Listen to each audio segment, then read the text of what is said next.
எல்லாம் தூக்கு கூலி வேலை பார்க்குறவங்க.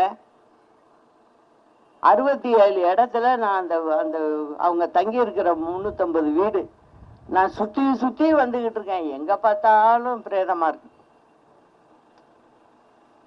மனசே சரியில்லை. இதுக்கெல்லாம் யார்? இந்த 67 உயிருக்கு போனதுக்கு யாரு காரணம்? இந்த அரசாங்கம் தானே காரணம்.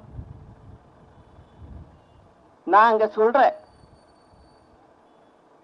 அங்க ஒரு பேர் சொல்றாங்க, கண்ணுக்குட்டின்னு செல்லமா கூப்பிடுவாங்களாம்.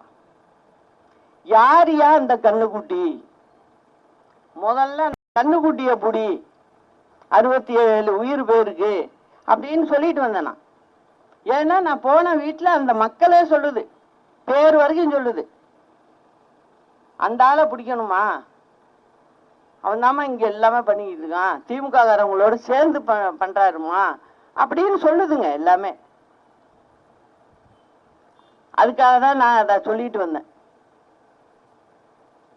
இந்த மாதிரி இந்த அரசாங்கம் போயிட்டு இருக்கு. இதே அம்மா இருந்தா இப்படிலாம் நடக்குமா? ஒவ்வொரு முறையும் பாருங்க, அம்மா அரசாங்கம் வர்றப்ப நாங்க கடனை குறைச்சி அதை சரி பண்ணி கொண்டுட்டு வருவோம்.